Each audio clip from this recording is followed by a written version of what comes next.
illness does not discriminate. It does not care about your social class, your race, or your gender.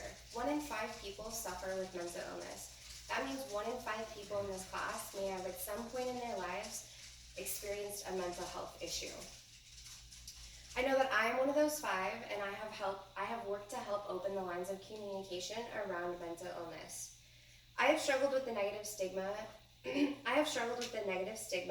it has become my mission to reflect on mental health in a more positive manner, because I believe that mental health is as important, if not arguably more important, than physical health.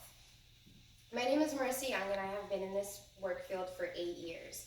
Some of the kindest people in my experience have been those that suffer from a diagnosis that many consider to be the dangerous side of mental health. Sigmund Freud was one of the first psychologists to recognize mental instability, which he described as a loss of emotional or mental balance.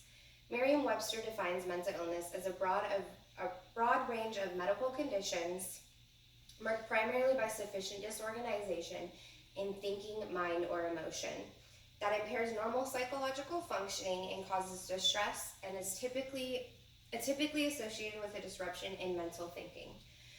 People who suffer with a mood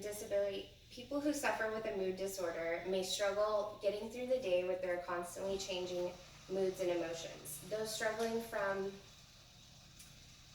with active psychosis may find themselves having auditory, visual, or tactile hallucinations, as well as vivid delusions. Getting through the day and functioning properly can be very difficult with all of these distractions. Medications can help relieve a lot of these symptoms, however, medications come with their own downfalls and symptoms that may be hard to manage. Some of the most difficult symptoms that we see is loss in sexual desire, increase in depression, and suicidal thoughts. Imagine already facing these immense difficulties, as well as adding detrimental side effects from medications that are supposed to help you. Poor mental health does not appear out of thin air. While many of us are predisposed due to our genetics, other contributing factors may be trauma, tragedy, or stress.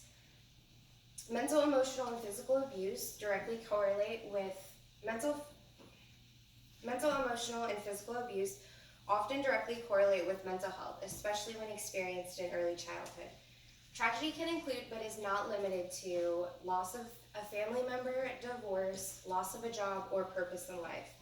This is why it is so important to focus and know what mental health is, because anybody can struggle with these battles. Now imagine going through all of these hardships and having people think that you are just crazy.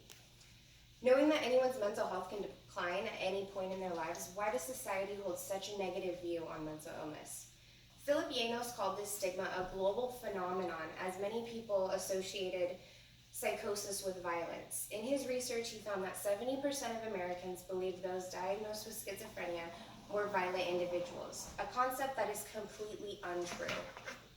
Yanos reflected on how dangerous this stigma was because it drove those people from services, led people to lose hope and consider suicide, and caused them to withdraw from their communities and social ties. A support system is crucial when battling mental illness, but the stigma forces them to isolate themselves. Because of this, only 70% of people diagnosed seek help.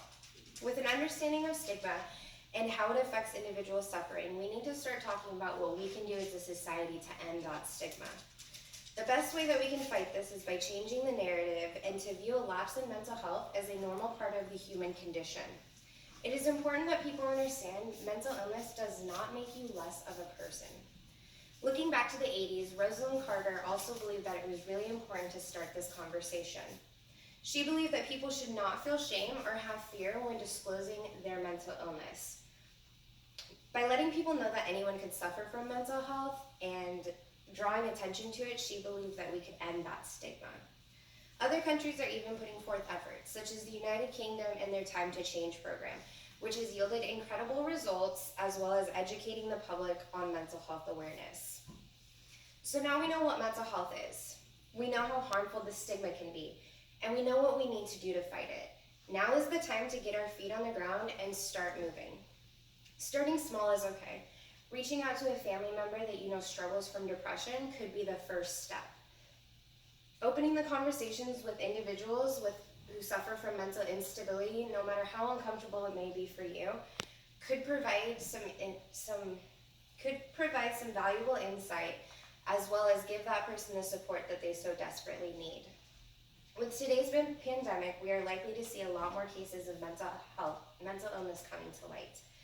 Substance abuse, relapse, child, and domestic abuse cases are all on the rise, and we are going to see a lot more people struggling with first-time mental health issues due to trauma, tragedy, or stress. It is our job as a community to start these conversations and end this stigma. So now I ask you to take a moment and look back to the information that you've been given today and decide what is going to be your first step in helping our mental health community.